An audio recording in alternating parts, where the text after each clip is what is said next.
സന്ദേശമുണർന്നാൽ ഒരു ഭവനത്തിൽ അഗ്നിമഴ പെയ്തിടും.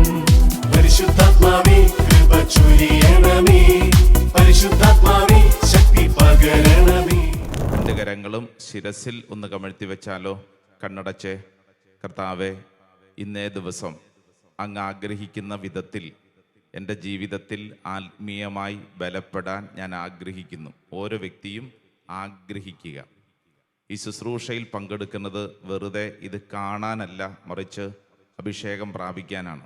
ഓരോ വ്യക്തിയും നിങ്ങളായിരിക്കുന്നിടങ്ങളിൽ ഈ സമയം പരിപൂർണമായി ദൈവ സാന്നിധ്യത്തിൻ്റെ മുമ്പിലാണെന്ന് തിരിച്ചറിയുക. വേറെ ഒരു കാര്യവുമല്ല, മറിച്ച് എൻ്റെ ആത്മീയ ജീവിതം ബലപ്പെടാനാണ് ഞാൻ പ്രാർത്ഥിക്കുന്നത്. നമ്മളായിരിക്കുന്ന അവസ്ഥയിൽ പരിശുദ്ധാത്മാവ് നമ്മളിൽ ഇടപെടാൻ ആഗ്രഹിക്കുന്നു. ആ വലിയ നിയോഗമുള്ളത് കൊണ്ടാണ് ഇപ്പോൾ നമ്മൾ ഈ ശുശ്രൂഷയിൽ പങ്കെടുക്കുന്നത്. കണ്ണുകളടച്ച് രണ്ട് കരങ്ങളും ശിരസിൽ കമഴ്ത്തി വെച്ച് പ്രാർത്ഥിക്കുമ്പോൾ നിൻ്റെ ചിന്തകൾ, ആലോചനകൾ, മനസ്സിലുള്ള തീരുമാനങ്ങൾ, കുറേ സംശയങ്ങൾ, കുറേ ഭാരങ്ങൾ, നമ്മുടെ ഉള്ളിൽ ഒരുപക്ഷെ ആത്മീയമായിട്ട് പ്രാർത്ഥനാ മേഖലയിൽ വളരാൻ പറ്റാത്തവണ്ണം നമ്മളെ താഴോട്ട് വലിക്കുന്ന ഇന്നലകളിലെ ചില സംഭവങ്ങൾ, ചില വ്യക്തികളോടുള്ള നിലപാടുകൾ, ജീവിതത്തിൽ കുടുംബത്തിൽ സംഭവിച്ച ചില കാര്യങ്ങൾ, ഒരുപക്ഷെ ഉറക്കം പോലും കിട്ടാൻ പറ്റാത്തവണ്ണം ചില കാര്യങ്ങളിൽ പെട്ടുപോയത്, നമുക്കൊക്കെ സംഭവിച്ച അനേക പാപവീഴ്ചകൾ. എന്നാലും ഞാൻ ഇത്രയുമൊക്കെ പാപം ചെയ്ത വ്യക്തിയല്ലേ, ഞാൻ ദുർബലനല്ലേ, എനിക്ക് ദൈവാനുഗ്രഹം കിട്ടുമോ, ഞാൻ പ്രാർത്ഥിച്ചാൽ എൻ്റെ ദൈവം എൻ്റെ പ്രാർത്ഥന കേൾക്കുമോ, ഞാൻ ഇതിന് യോഗ്യനായ വ്യക്തിയാണോ, യോഗ്യയായ വ്യക്തിയാണോ, എൻ്റെ വീട്ടിലെ അവസ്ഥ ഇങ്ങനെയല്ലേ, ഞാൻ ഇത്രയും നാളും തീരുമാനങ്ങളൊക്കെ എടുത്തിട്ട് വീണ്ടും വീണ്ടും ഇതേ അവസ്ഥയിലൂടെ തന്നെ പോയല്ലോ എന്നിങ്ങനെ നമ്മുടെ തലയ്ക്കകത്ത് കുറേ തരത്തിലുള്ള നെഗറ്റീവ് ചിന്തകളുണ്ടാവും. പ്രത്യേകിച്ച് വിചാരിക്കുന്നത് പോലെ കാര്യങ്ങൾ നടക്കുന്നില്ല എന്നുള്ളത് കൊണ്ട് നമ്മുടെ തലയ്ക്കകത്ത് ദുഃഖം കയറിയിരിക്കും, ഓർത്തോർത്ത് വിഷമിച്ചുകൊണ്ടിരിക്കും. ഇങ്ങനെയൊക്കെ തന്നെ ഞാൻ അവസാനിക്കുകയുള്ളൂ, എന്നെക്കൊണ്ട് ഇതിനൊക്കെയുള്ള കഴിവേ ഉള്ളൂ, എൻ്റെ ജീവിതത്തിൽ എനിക്ക് വേറെ മാർഗമൊന്നുമില്ല, ഇതെൻ്റെ വിധിയാണ് എന്നിങ്ങനെ നമ്മൾ നമ്മളോട് തന്നെ പറയുന്ന ഒരു പൈശാചിക ചിന്തയാണ്, പൈശാചിക ആലോചനയാണ്, പൈശാചിക തീരുമാനമാണ്. നിന്റെ അവസ്ഥ എന്തു തന്നെയാണെങ്കിലും ഈ ശുശ്രൂഷ സമയത്ത് നീ വിശ്വസിക്കണം. എത്ര പ്രായമുള്ള വ്യക്തിയാണെങ്കിലും, എത്ര കടം കയറിയ വ്യക്തിയാണെങ്കിലും, മനുഷ്യർക്ക് നിന്നെ രക്ഷപ്പെടുത്താനാവില്ല എന്ന് നീ ചിന്തിച്ച് വെച്ചിട്ടുണ്ടെങ്കിലും, ദൈവമേ, ഇപ്പോൾ ഞാൻ ഈ പ്രാർത്ഥനാ ശുശ്രൂഷയിൽ വിശ്വസിക്കുന്നു, പ്രാർത്ഥിക്കുന്നു. കർത്താവേ, അങ്ങ് എന്നെ ഉപേക്ഷിക്കില്ല, അങ്ങ് എന്നെ ഉപേക്ഷിക്കില്ല. ദൈവമേ, എനിക്ക് നല്ല ബോധ്യമുണ്ട്. ഓരോരുത്തരും സ്വയം നമ്മളോട് തന്നെ പറയുക, എൻ്റെ ദൈവം എന്നെ ഉപേക്ഷിക്കുകയില്ല, എൻ്റെ ദൈവം എന്നിൽ അത്ഭുതകരമായിട്ട് പ്രവർത്തിക്കും. ഓരോ വ്യക്തിയും സ്വയം വിശ്വസിക്കുക, അത് ഏറ്റുപറയുക. ദാനിയേൽ എന്ന് പറയുന്ന ദൈവത്തിൻ്റെ പ്രവാചകൻ ദൈവസന്നിധിയിൽ വലിയ കൃപ സ്വീകരിക്കപ്പെട്ട വ്യക്തിയാണ്. ഈ വ്യക്തി ഈ ശുശ്രൂഷ സമയത്ത് നിന്നോട് പഠിപ്പിക്കുന്ന അനുഗ്രഹത്തിൻ്റെ ശക്തമായൊരു ബോധ്യമുണ്ട്. ദാനിയേലിൻ്റെ പ്രവചനം 14 അധ്യായം 38 തിരുവചനം, book of Daniel chapter 14 verse 38.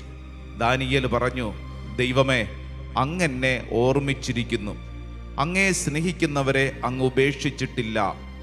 ഓരോ വ്യക്തിയും ഇപ്പോൾ ഈ പ്രാർത്ഥനാ ശുശ്രൂഷ സമയത്ത് നിങ്ങൾ ശിരസിൽ കരങ്ങൾ വെച്ച് കണ്ണുകളടച്ച് നിങ്ങളുടെ അവസ്ഥ എന്തു തന്നെയാണെങ്കിലും, ഒരുപക്ഷെ ചിലപ്പോൾ നിങ്ങൾ ചിന്തിക്കും, ഇതുപോലത്തെ ഒരവസ്ഥ വേറെ ആർക്കും വന്നിട്ടില്ലല്ലോ, ഇതുപോലത്തെ ഒരു ഗതികേട് വേറെ ആർക്കും വന്നിട്ടില്ലല്ലോ, എന്തുകൊണ്ടാണ് ഞാൻ ഇങ്ങനെ ആയിപ്പോയത്, ഇനി എന്നെ ആർക്കും രക്ഷിക്കാൻ പറ്റില്ല, ഞാൻ പെട്ടുപോയി കിടക്കുവാണ്, എൻ്റെ വീടിനെ ആർക്കും രക്ഷപ്പെടുത്താൻ പറ്റില്ല, എൻ്റെ സ്വഭാവത്തെ ആർക്കും നന്നാക്കാൻ പറ്റില്ല, എന്തെല്ലാം തീരുമാനങ്ങൾ എടുത്തു, എന്തെല്ലാം ധ്യാനങ്ങൾ പങ്കെടുത്ത്, എന്തെല്ലാം ഉപവസിച്ച് പ്രാർത്ഥിച്ചിട്ട് എന്നിട്ടും ഞാൻ ഇങ്ങനെയായിപ്പോയല്ലോ, ഇനി ഞാൻ നന്നാവില്ല, ഇനി എൻ്റെ ജീവിതത്തിൽ അനുഗ്രഹമില്ല എന്നിങ്ങനെ ആരെങ്കിലും ചിന്തിക്കുന്നുണ്ടെങ്കിൽ ഇതാ നിന്നോട് കർത്താവ് പറയുവാണ്, ദാനിയേലിൻ്റെ പ്രാർത്ഥന നിന്റെ ഉള്ളിൽ നീ ആവർത്തിച്ച് പറയണം. ദാനിയേൽ പറഞ്ഞു, ദൈവമേ, അങ്ങ് എന്നെ ഓർമ്മിച്ചിരിക്കുന്നു, അങ്ങേ സ്നേഹിക്കുന്നവരെ അങ്ങ് ഉപേക്ഷിച്ചിട്ടില്ല. ഓരോ വ്യക്തിയും നിങ്ങളുടെ അവസ്ഥ എന്താണെന്ന് എനിക്ക് അറിഞ്ഞുകൂടാ, പക്ഷേ ഈ സമയം ഇത് പ്രാർത്ഥിച്ചാൽ അത്ഭുതകരമായ ദൈവം ഇടപെടുമെന്ന് എനിക്ക് നല്ല ബോധ്യമുണ്ട്. ഓരോ വ്യക്തിയും സ്വയം വിശ്വസിക്കുക. ഓൺലൈനിൽ പങ്കെടുക്കുന്നവരെ, നിങ്ങളായിരിക്കുന്നിടങ്ങളിൽ നിന്ന് ഇത് വിശ്വസിക്കുക. ദൈവമേ, അങ്ങ് എന്നെ ഓർമ്മിച്ചിരിക്കുന്നു. അങ്ങയെ സ്നേഹിക്കുന്നവരെ അങ്ങ് ഉപേക്ഷിച്ചിട്ടില്ല.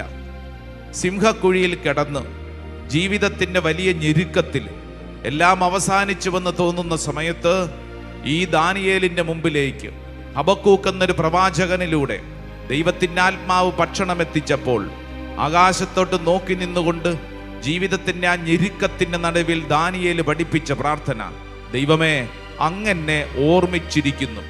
അങ്ങയെ സ്നേഹിക്കുന്നവരെ അങ്ങ് ഉപേക്ഷിച്ചിട്ടില്ല.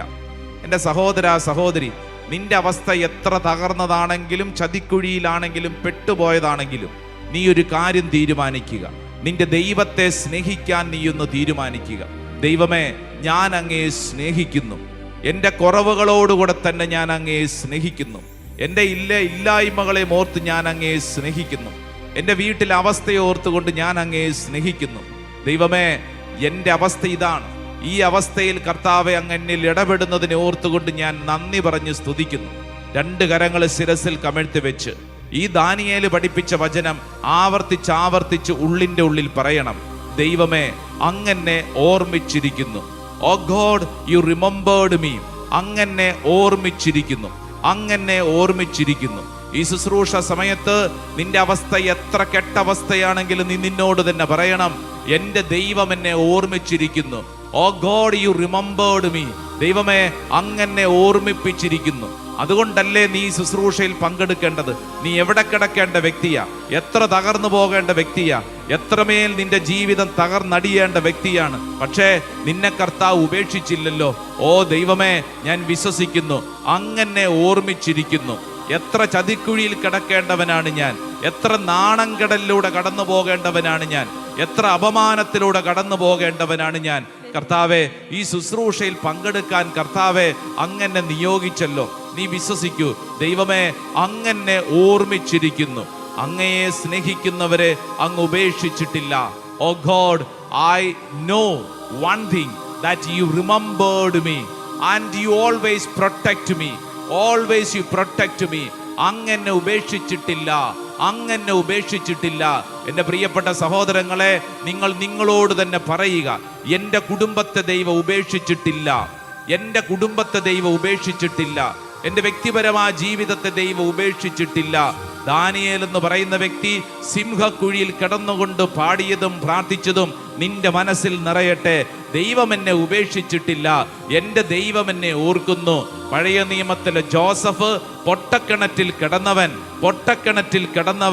അവിടെ നിന്നുകൊണ്ട് ദൈവം അവനെ ഉയർത്തി രാജകൊട്ടാരത്തിൽ ഇരുത്തിയിട്ടുണ്ടെങ്കിൽ, പൊട്ടക്കിണറ്റിൽ നിന്ന് അവനെ ഉയർത്തി രാജകൊട്ടാരത്തിൽ ഇരുത്താൻ കഴിവുള്ളവൻ നിന്റെ ജീവിതത്തിലുണ്ട്. നിന്റെ തകർന്നടിഞ്ഞ സ്വപ്നങ്ങൾക്ക് വീണ്ടും കൃപ നൽകി വളർത്താൻ കഴിവുള്ളവൻ നിന്റെ കുടുംബത്തിലുണ്ട്. നഷ്ടപ്പെട്ടതിനെ ഓർത്ത് നീ ഭാരപ്പെടേണ്ട. സംഭവിച്ചതിനെ ഓർത്തുകൊണ്ട് നീ വിഷമിക്കേണ്ട. നീ ഈ സമയത്ത് വിശ്വസിക്കുക, എൻ്റെ ദൈവം അങ്ങനെ ഓർമ്മിച്ചിരിക്കുന്നു. 2 കരങ്ങളും സ്വർഗത്തിലേക്ക് നന്നായിട്ടൊന്ന് ഉയർത്തിപ്പിടിച്ച്, 2 കരങ്ങൾ സ്വർഗത്തിലേക്ക് നന്നായിട്ട് ഉയർത്തിപ്പിടിച്ച് കണ്ണുകൾ അടച്ച്, ഓ ദൈവമേ, അങ്ങനെ ഓർമ്മിച്ചിരിക്കുന്നു. ഓരോ വ്യക്തിയും സ്വയം ഉള്ളിൽ പറയുക, ദൈവമേ, അങ്ങനെ ഓർമ്മിച്ചിരിക്കുന്നു. വാ തുറന്നു പറയണം, ദൈവമേ, അങ്ങനെ ഓർമ്മിച്ചിരിക്കുന്നു. ദൈവമേ, അങ്ങനെ ഓർമ്മിച്ചിരിക്കുന്നു. അങ്ങയെ സ്നേഹിക്കുന്നവരെ അങ്ങ് ഒരിക്കലും ഉപേക്ഷിക്കുകയില്ല. Praise the Lord. Hallelujah, hallelujah. യേശുവേ നന്ദി, യേശുവേ സ്തുതി, യേശുവേ ആരാധന. ഹല്ലേലൂയ. പ്രിയപ്പെട്ടവരെ, ഈ നോമ്പ് കാലഘട്ടം, പ്രത്യേകിച്ച് ഇന്ന് നമ്മൾ ആയിരിക്കുന്ന ദിവസമൊക്കെ വളരെ പ്രധാനപ്പെട്ട ദിവസങ്ങളാണ്. കർത്താവിന്റെ വലിയ കൃപ സ്വീകരിക്കപ്പെടുന്ന ദിവസങ്ങളാണ്. ഹല്ലേലൂയ. അതായത് ദൈവകൃപ ദൈവമക്കൾ സ്വീകരിക്കുന്നതിനു വേണ്ടി ഒരു വർഷത്തില് 365 ദിവസത്തില് ചില സമയങ്ങൾ ദൈവമക്കൾക്ക് പ്രത്യേകമാമണ്ണം ഒരുക്കും. എന്തിനാണെന്നറിയാവോ? ദൈവകൃപ അത് പ്രത്യേകമാമണ്ണം സ്വീകരിക്കുന്നതിന് വേണ്ടി 365 ദിവസത്തില് എല്ലാ ദിവസവും ഒരുപോലെയല്ല, മറിച്ച് ചില ദിനങ്ങൾ, പ്രത്യേകിച്ച് ഈ നോമ്പ് കാലഘട്ടത്തിലെ ഓരോ ദിനങ്ങളും അത്രമേൽ പ്രധാനപ്പെട്ടതാണെന്ന് തിരുവചനം നമ്മളെ പഠിപ്പിക്കുകയാണ്. അപ്പം നമ്മളൊരു കാര്യം ഓർക്കണം, നമ്മൾ ഈ ശുശ്രൂഷയിൽ പങ്കെടുക്കുമ്പോൾ കൃത്യമായിട്ട് വിശ്വസിക്കണം, ഈ സമയം എൻ്റെ കൃപയുടെ സമയമാണ്. ഹല്ലേലൂയ. അപ്പൊ അങ്ങനെയാണെങ്കിൽ ഇന്നലെ പ്രാർത്ഥിച്ചതുപോലെ, കഴിഞ്ഞ വർഷം പ്രാർത്ഥിച്ചതുപോലെ നമ്മൾ പ്രാർത്ഥിച്ചാൽ പോരാ. കൃപയുടെ സമയമാണെന്ന് തിരിച്ചറിഞ്ഞാൽ ആ സമയത്തെ നമ്മൾ പരമാവധി പ്രയോജനപ്പെടുത്തണം. പരമാവധി പ്രയോജനപ്പെടുത്തണം. Hallelujah, hallelujah. ഒരു കുഞ്ഞു വചനം ഒന്ന് വായിച്ചേ. അത് കൊളോസ്യർക്ക് എഴുതിയ ലേഖനം 4-ാം അധ്യായം 5-ാം തിരുവചനമാണ്. സെന്റ് പോൾസ് ലെറ്റർ ടു കൊളോസിയൻസ്, കൊളോസ്യർക്ക് എഴുതിയ ലേഖനം, അതിന്റെ 4-ാം അധ്യായം 5-ാം തിരുവചനം, 4-5. പുറമേയുള്ളവരോട് നിങ്ങൾ വിവേകപൂർവം വർത്തിക്കുവിൻ. അടുത്ത വചനം ശ്രദ്ധിച്ചേ. സമയം പൂർണ്ണമായും പ്രയോജനപ്പെടുത്തുക. സമയം പൂർണ്ണമായും പ്രയോജനപ്പെടുത്തണം. അപ്പൊ ഈ സമയത്തിന്റെ പ്രത്യേകത എന്താ? ഇത് നീ മാക്സിമം മേക്ക് യൂസ് ഓഫ് ചെയ്യണം. മാക്സിമം നമ്മൾ കൃപയിൽ വളരുന്നതിന് വേണ്ടി ഈ സമയം ഉപയോഗിക്കണം. ഹല്ലേലൂയ. ഈ സമയത്തിന് ഒരു പ്രത്യേകതയുണ്ട്. സാധാരണ ഉള്ള സമയം പോലെയല്ല, മറിച്ച് ഇത് കൃപയ്ക്കുമേൽ കൃപ സ്വീകരിക്കുന്നതിന് വേണ്ടി ദൈവം നിനക്ക് തന്ന ഒരു സമയമാണ്. അതായത് സമയം നന്നായി ഉപയോഗിക്കണമെന്ന് പറഞ്ഞപ്പോൾ ചിലര് കൊള്ളാലോ നല്ല സമയം, അതിനല്ല. നമ്മൾ ഇത്രയും കഷ്ടപ്പെട്ട് ഇവിടെ വന്ന എന്തിനാ? നന്നായി കൃപ സ്വീകരിക്കാൻ വേണ്ടിയിട്ടാണ്. നന്നായി കൃപ സ്വീകരിക്കാൻ വേണ്ടിയിട്ടാണ്. നിങ്ങൾക്ക് ഉറങ്ങണമെങ്കിൽ വീട്ടിൽ കിടന്നുറങ്ങിയാൽ പോരായിരുന്നോ? ഇത്രയും കഷ്ടപ്പെട്ട് യാത്ര ചെയ്ത് ഇവിടെ വന്നിരുന്ന് ഉറങ്ങേണ്ട കാര്യമില്ലല്ലോ, അല്ലേ? അപ്പോൾ ഉറക്കം വന്നെന്നോർത്തുകൊണ്ട് പാപമൊന്നുമല്ല കേട്ടോ. ഈ ഉറക്കം കിട്ടുക എന്നുള്ളത് വലിയൊരു ഭാഗ്യമാണ്. ഉറക്കം കിട്ടുന്നവര് നല്ല മനുഷ്യരാണ്. Price the Lord. ഹല്ലേലൂയ. അപ്പൊ ഇപ്പൊ ഇച്ചിരി ക്ഷീണമൊക്കെ വന്നാലും നമ്മൾ പിടിച്ചിരിക്കണം. കാരണം ഇത് നാളെ കിട്ടത്തില്ല. നാളെ ഇതുപോലെ നമുക്ക് ഇവിടെ വന്നിരുന്ന് പ്രാർത്ഥിക്കാമെന്ന് വിചാരിച്ചാൽ നമുക്കത് കിട്ടത്തില്ല. ഇത് നിനക്ക് വേണ്ടി ദൈവം ഒരുക്കിയ കൃപയുടെ സമയമാണ്. ഹല്ലേലൂയ. മറ്റൊരു വചനം ഒന്ന് വായിച്ചേ. അത് ജെയിംസ് ബുക്ക് ഓഫ് യാക്കോബ്, James book of James chapter 4 verse 14.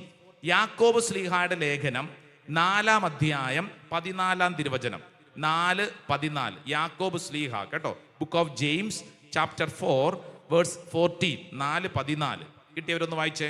നാളത്തെ നിങ്ങളുടെ ജീവിതം എങ്ങനെയുള്ളതായിരിക്കും എന്ന് നിങ്ങൾക്ക് അറിഞ്ഞുകൂടാ. അല്പനേരത്തേക്ക് പ്രത്യക്ഷപ്പെടുകയും അതിനുശേഷം അപ്രത്യക്ഷമാവുകയും ചെയ്യുന്ന മൂടൽ മഞ്ഞാണ് നിങ്ങൾ. കേട്ടോ കേട്ടോ ചേച്ചി? കേട്ടില്ലല്ലേ? ഒന്നും കൂടെ വായിക്കാം, സമയമുണ്ട്. ദേ കേട്ടെ, ഞാൻ പറയുമ്പോ എന്റെ കൂട്ടത്തിൽ ഏറ്റു പറയണം കേട്ടോ. നാളത്തെ നിങ്ങളുടെ ജീവിതം എങ്ങനെയുള്ളതായിരിക്കും എന്ന് നിങ്ങൾക്കറിഞ്ഞുകൂടാ. അല്പനേരത്തേക്ക് പ്രത്യക്ഷപ്പെടുകയും അതിനുശേഷം അപ്രത്യക്ഷമാവുകയും ചെയ്യുന്ന മൂടൽ മഞ്ഞാണ് നിങ്ങൾ. കണ്ടോ? നാളത്തെ നിങ്ങളുടെ ജീവിതം എങ്ങനെയുള്ളതായിരിക്കുമെന്ന് ഒരു പിടുത്തവുമില്ല. നാളെ എന്താകുമെന്ന് ഒരു പിടുത്തവും ഇല്ലെന്ന്. എന്നിട്ട് ദേ വചനം നമ്മളെ ഉപമിക്കുന്ന എന്തിനാണെന്നറിയാവോ? അല്പനേരത്തേക്ക് പ്രത്യക്ഷപ്പെടുകയും അതിനുശേഷം അപ്രത്യക്ഷമാവുകയും ചെയ്യുന്ന മൂടൽമഞ്ഞ് പോലെയാണ്. മൂന്നാറ് പ്രദേശങ്ങളിലൊക്കെ പോയിട്ടുള്ളവർക്കറിയാം അല്ലേ? അവിടെ ചെല്ലുമ്പോൾ ചില പുൽമേടുകളിലൊക്കെ ചെല്ലുമ്പോഴത്തേക്ക് നമ്മൾ തന്നെ തെളിഞ്ഞു നിൽക്കുന്നു. എന്നാൽ പെട്ടെന്ന് മൂടൽമഞ്ഞ് വരുന്നു, പിന്നെ ഒന്നും കാണാൻ മേല. കുറച്ച് കഴിയുമ്പോൾ ആ മൂടൽമഞ്ഞ് മാറുന്നു, ദേ തെളിഞ്ഞു വരുന്നു എന്ന് പറഞ്ഞു കഴിഞ്ഞാൽ വചനം പഠിപ്പിക്കുന്നത് അല്പനേരത്തേക്ക് പ്രത്യക്ഷപ്പെടുകയും അതിനുശേഷം അപ്രത്യക്ഷമാവുകയും ചെയ്യുന്ന മൂടൽ മഞ്ഞാണ് നിങ്ങൾ. അപ്പൊ നാളെ എന്താകുമെന്ന് ഒരു പിടുത്തവുമില്ല, ഒരറിവുമില്ല.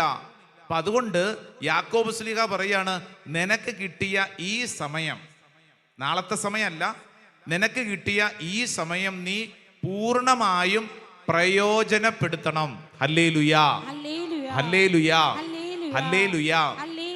ഞാൻ കുറച്ചു നാളുകൾക്ക് മുമ്പ് നോർത്ത് ചാലക്കുടി, ഇവിടെ ഈ ചാലക്കുടി തന്നെ നോർത്ത് സൗത്ത് അത് ഇത് പലതും ഉണ്ടല്ലോ. അതിൽ നോർത്ത് ചാലക്കുടി ഇങ്ങോട്ട് നോക്ക്. ചിലർ ഇപ്പം നോർത്ത് ചാലക്കുടി എന്ന് പറയുമ്പോൾ അങ്ങോട്ടും ഇങ്ങോട്ടും നോക്കട്ടെ. നോർത്ത് ചാലക്കുടിയിലുള്ള ഒരു കുടുംബം, ആ കുടുംബത്തിലെ കുടുംബനാഥ, എനിക്ക് ആ സഹോദരിയെ വളരെ വലിയ ബഹുമാനമാണ്. ഇപ്പോഴും ജീവിച്ചിരിപ്പുണ്ട്.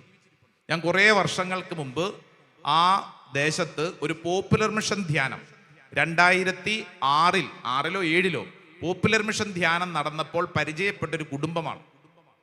ഈ സ്ത്രീ അന്ന് പരിചയപ്പെടുമ്പോൾ വളരെ വലിയ ഞെരുക്കത്തിൽ കടന്നു പോകുന്നു. പക്ഷേ മുഖത്ത് നല്ല പ്രസന്നമായ ഒരവസ്ഥ.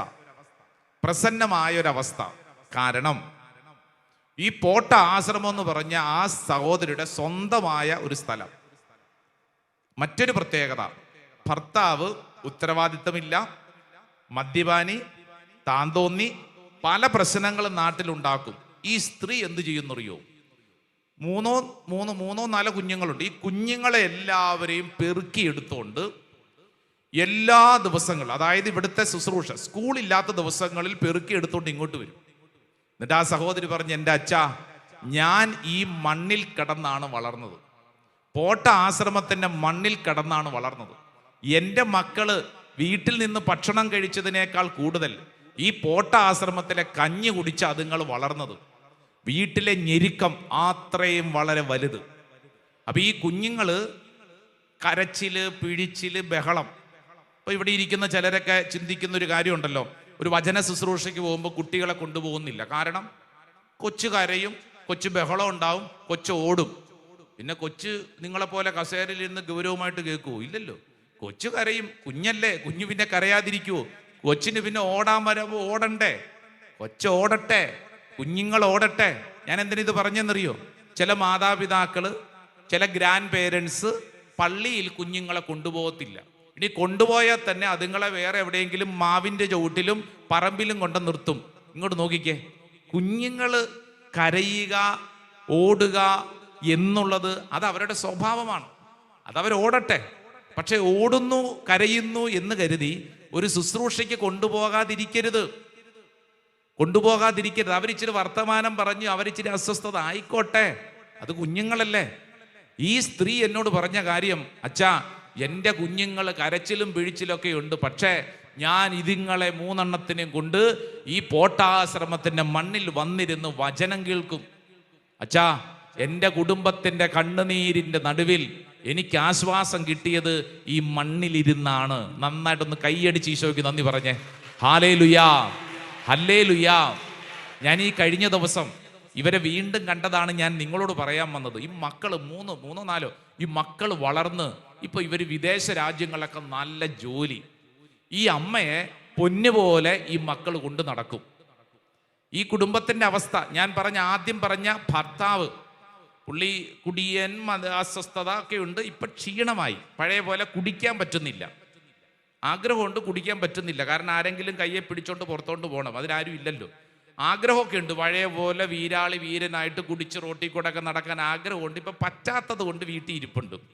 പക്ഷേ ഈ സഹോദരി പറയാ, എൻ്റെ അച്ഛാ, എൻ്റെ മക്കൾ ഇന്ന് വളർന്ന് ഇപ്പൊ ഇവർക്ക് നല്ല വീടായി, അന്തരീക്ഷമൊക്കെ ആയി. ഇതൊക്കെ ആയതിൻ്റെ പിന്നിൽ ഈ സഹോദരി പറഞ്ഞൊരു ആത്മീയ രഹസ്യമാണ്. ഏത്? അതായത് ഞാൻ ഈ മക്കളെയും കൊണ്ട് ഈ പോട്ടാശ്രമത്തിൻ്റെ മണ്ണിൽ വന്നിരുന്ന്, അച്ഛാ, ഞാൻ വചനം കേട്ട് ഇവിടുത്തെ കഞ്ഞിയും കുടിച്ച ഈ കുഞ്ഞുങ്ങൾ വളർന്നത്. ഈ കുഞ്ഞുങ്ങൾക്കുണ്ടല്ലോ, അതുകൊണ്ട് ഈ ലോകത്തിൻ്റെ എവിടെ പോയാലും ഈ കുഞ്ഞുങ്ങളുടെ ഉള്ളിൽ വചനമുണ്ട്, പ്രാർത്ഥിക്കും, അഭിഷേകമുണ്ട്. അതുകൊണ്ട് ഞങ്ങളുടെ കുടുംബം ഇന്ന് അനുഗ്രഹത്തോടെ നിൽക്കുന്നു. സർവ്വയത്തി പറഞ്ഞ ഹല്ലേലൂയാ. 2 കരങ്ങൾ ഉയർത്തി ഒന്ന് കൈയടിച്ചേ. ആ കയ്യടി കണ്ടാൽ അറിയാം എത്രത്തോളം അനുഗ്രഹം മേടിക്കാനുണ്ട്. Praise the Lord. Hallelujah, hallelujah. യാക്കോബ് ശ്ലീഹ പറയാണ്, നാളെ എന്താകുമെന്ന് ഒരു പിടുത്തവും ഇല്ല. ഇവിടെ ഒത്തിരി മാതാപിതാക്കൾ വിഷമിച്ചിരിപ്പുണ്ട് മക്കളെ ഓർത്ത്. ചെയ്യാവുന്ന കാര്യം, ഇപ്പൊ ചില മാതാപിതാക്കൾ പറയുന്നത്, എൻ്റെ അച്ഛ, അതുങ്ങളെ കൊണ്ടുവരാൻ പറ്റിയ പ്രായമൊന്നുമല്ല, +2 വരെയൊക്കെ ഓക്കെ, ഇപ്പൊ പിന്നെ ഇങ്ങോട്ട് വരാൻ പറഞ്ഞ് അങ്ങോട്ട് പോകും. വിഷമിക്കണ്ട. നിങ്ങളുടെ ജീവിതത്തിൽ നിങ്ങൾ ചെയ്യേണ്ട ചില കാര്യങ്ങളിൽ ഒന്നാണ്, നമുക്ക് കിട്ടിയ സമയത്തെ നന്നായി ഉപയോഗിക്കണം. ഒരു കാലഘട്ടത്തിൽ നമുക്ക് ഒരു സമയം ദൈവം അനുവദിച്ചു തരുന്നെങ്കിൽ അത് നന്നായി ഉപയോഗിച്ചാൽ അതൊരു നിക്ഷേപമായിട്ട് അവിടെ കിടക്കും. ആമേൻ, ആമേൻ. ഈ പ്രാർത്ഥിക്കുന്നത് ഇതൊരു നിക്ഷേപമായിട്ട് ബാങ്ക് ഡിപ്പോസിറ്റ് ആയിട്ട് അവിടെ കിടക്കുന്നു. അപ്പൊ നിങ്ങൾക്ക് കുറച്ച് പൈസ കിട്ടി. ഈ കിട്ടിയ പൈസ ഉടനെ എന്ത് ചെയ്യും? ബുദ്ധിയും ബോധവും ഉള്ളവരൊക്കെ ആണെങ്കിൽ എന്ത് ചെയ്യും? അവരത് സേഫായിട്ട് സൂക്ഷിക്കുന്നതിന് വേണ്ടി ഉടനെ തന്നെ അത് ബാങ്കിൽ ഫിക്സ്ഡ് ഡിപ്പോസിറ്റ് ആയിട്ട് അവിടെ നിക്ഷേപിക്കും. എന്നിട്ട് എപ്പോഴാണ് എടുക്കുന്നത്? ഇന്ന് നിക്ഷേപിച്ചു, ഉടനെ ഇന്ന് വൈകുന്നേരം പോയിട്ട് എടുക്കുവോ? ഇല്ല. പിന്നെ ആവശ്യം വരുമ്പോഴല്ല, അത്യാവശ്യം വരുമ്പോഴാ, അല്ലേ? വെറുതെ ആവശ്യം വന്നാൽ പിന്നെ പോയി എടുക്കത്തില്ല. ഫിക്സ്ഡ് ഡിപ്പോസിറ്റ് പൊട്ടിക്കുന്നത് എപ്പോഴാ? അത്യാവശ്യം വരുമ്പോഴാണ് അത് പൊട്ടിക്കുന്നത്. അപ്പം നമ്മൾ ഈ ഫിക്സ്ഡ് ഡിപ്പോസിറ്റ് ഇടുന്നു. നിക്ഷേപമാണ്. നിക്ഷേപം. ചിലർക്ക് പൈസ കിട്ടിയാൽ എന്ത് ചെയ്യണമെന്ന് അറിയത്തില്ല. കിട്ടുന്ന അന്ന് തന്നെ പുട്ടടിച്ച് തീർന്നില്ലെങ്കിൽ എന്തോ ഒരു സമാധാനക്കേടാ. പല കുടുംബങ്ങളുടെയും ക്രമക്കേടിന്റെ കാരണം അതല്ലേ. എനിക്കൊരു സുഹൃത്തുണ്ട്, ഞാൻ ഇവനെ പലതരത്തിൽ സഹായിക്കാൻ ശ്രമിച്ചു പരാജയപ്പെട്ട് നിൽക്കുക. കാരണം ഇവന്റെ പ്രത്യേകത, ഇവനൊരു മേസ്തരി. ഇഷ്ടം പോലെ പണിയുണ്ട്, ഇഷ്ടം പോലെ പണിത്തിരക്കുണ്ട്, കിട്ടും പൈസ. വൈകുന്നേരം ആകുമ്പോഴത്തേക്ക് പൈസ കയ്യിലോട്ട് മേടിക്കും. പുള്ളിക്ക് എല്ലാ ദിവസവും കൃത്യമായിട്ട് പൈസ കിട്ടണം. പൈസ കയ്യിൽ കിട്ടും. കിട്ടുന്ന പൈസയ്ക്ക് പുള്ളി അന്ന് വൈകുന്നേരം തന്നെ നന്നായിട്ട് ദൂർത്തടിക്കും. വൈകുന്നേരം വീട്ടിലോട്ട് ചെല്ലുമ്പോൾ ഇച്ചിരി പച്ചക്കറിയൊക്കെ മേടിച്ചോണ്ട് പോകും. പക്ഷേ ഇയാൾ കിട്ടിയ പൈസയേക്കാൾ കൂടുതലായിട്ട് മദ്യപിക്കും. എന്നിട്ട് നാട്ടുകാരോട് കടം മേടിച്ചിട്ടാണ് വീട്ടിൽ കയറി ചെല്ലുന്നത്. വീട്ടിൽ നിന്ന് രാവിലെ പുറത്തിറങ്ങുന്നതിനേക്കാൾ ദാരിദ്ര്യപ്പെട്ടാണ് വീട്ടിലോട്ട് കയറി ചെല്ലുന്നത്. അപ്പൊ എന്തു മനസ്സിലായി? കിട്ടുന്ന വരുമാനം എങ്ങനെ ഉപയോഗിക്കണമെന്നൊരു പിടുത്തമില്ല. ഇങ്ങോട്ട് നോക്കൂ, നമുക്ക് ഇപ്പോൾ ഒരു നിക്ഷേപിക്കാൻ നിനക്ക് ആരോഗ്യമുണ്ട്. നിനക്ക് പള്ളിയിൽ വരാനും ആശ്രമത്തിൽ വരാനും ശുശ്രൂഷയിൽ പങ്കെടുക്കാനും നിനക്കിപ്പോൾ ആരോഗ്യമുണ്ട് എന്ന് പറഞ്ഞാൽ നിനക്കിപ്പോൾ വരുമാനമുള്ള ഒരു സമയമാണ്. ഇതെന്ത് ചെയ്യണം? നമ്മൾ നന്നായി നിക്ഷേപിക്കണം. ഇങ്ങനെ നിക്ഷേപിച്ചാൽ എന്താ ഗുണം? അത്യാവശ്യം വരുമ്പോൾ നമ്മുടെ നിക്ഷേപം നമുക്ക് വേണ്ടി നിലകൊള്ളും. ഹല്ലേലൂയാ, ഹല്ലേലൂയാ. ഞാൻ ബാങ്കിൽ പൈസ ഇടുന്ന കാര്യത്തെക്കുറിച്ചല്ല പറയുന്നത്, മറിച്ച് എന്തിനെ കുറിച്ചാ? പ്രാർത്ഥനയാവുന്ന നിക്ഷേപം. അതുകൊണ്ടാണ് നമ്മുടെ ചാലക്കുടിക്കാരി ചേട്ടത്തി പറഞ്ഞത്, അച്ഛാ, എൻ്റെ ജീവിതത്തിൽ എനിക്ക് ആരോഗ്യം ഉണ്ടായിരുന്നപ്പോൾ ഞാൻ ഈ കുഞ്ഞുങ്ങളെയും കൊണ്ട് ആശ്രമത്തിൽ വന്ന് പ്രാർത്ഥനയിൽ പങ്കെടുത്ത് ബലപ്പെട്ടെന്ന്. ആരോഗ്യമുള്ളപ്പോൾ നിക്ഷേപിച്ചത് കൊണ്ട് എന്താ ഗുണം?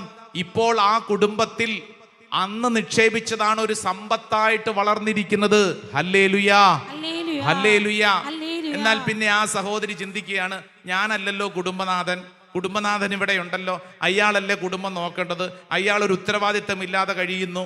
എല്ലാ ദിവസവും അയാളോട് വഴക്കിട്ട് ഈ കാലമാടം കാരണം എൻ്റെ ജീവിതം ഇങ്ങനെയായി. ഇങ്ങനെ പറഞ്ഞാണോ ആ സ്ത്രീ ജീവിച്ചത്? അല്ല. ഭർത്താവ് ഇങ്ങനെ ഒരു അവസ്ഥയിലാണെന്ന് തിരിച്ചറിഞ്ഞ സ്ത്രീ എന്ത് ചെയ്തു? സ്വയം ഒരു ആരോഗ്യത്തോടുകൂടെ, ആരോഗ്യത്തോടുകൂടെ ശക്തി സ്വീകരിച്ച് അടുത്ത വഴി തേടി. ഭർത്താവ് ഇങ്ങനെയാണല്ലോ എന്ന് കരുതിക്കൊണ്ട് രാവിലെ തൊട്ട് പ്രാഗി പിറുപിറുത്ത് നശിച്ച ജീവിതം. നോ. ഇവിടെ ഇരിക്കുന്ന ആരെങ്കിലും അങ്ങനെ ഇരിക്കുന്നുണ്ടെങ്കിൽ നിന്നോട് കർത്താവ് പറയാണ്, നീ അങ്ങനെ ഇരിക്കേണ്ട ആളല്ല, മറിച്ച് നിക്ഷേപിക്കേണ്ട സമയമാണ്. നീ ഇന്ന് പ്രാർത്ഥനയുടെ നിക്ഷേപം ഇട്ടാൽ അത് നിന്റെ തലയ്ക്ക് മുകളിൽ കിടക്കും. ഒരു അത്യാവശ്യം വരുമ്പോൾ ഈ പ്രാർത്ഥിച്ചതൊക്കെ നിനക്കൊരു മഴ പോലെ ലഭിക്കും. വിശ്വസിക്കുന്ന ഒരു കൈയടിച്ച് ഈശോയ്ക്ക് നന്ദി പറ. ഹല്ലേലൂയാ, ഹല്ലേലൂയാ. അപ്പൊ ഈ പ്രാർത്ഥനാ ശുശ്രൂഷ സമയമെന്ന് പറഞ്ഞാൽ ഇത് കൃപയുടെ നിക്ഷേപം കൂട്ടിവെക്കുന്ന സമയമാണെന്ന്. അതുകൊണ്ടാ വചനം നമ്മളെ പഠിപ്പിച്ചത് സമയം നന്നായി ഉപയോഗിക്കണം.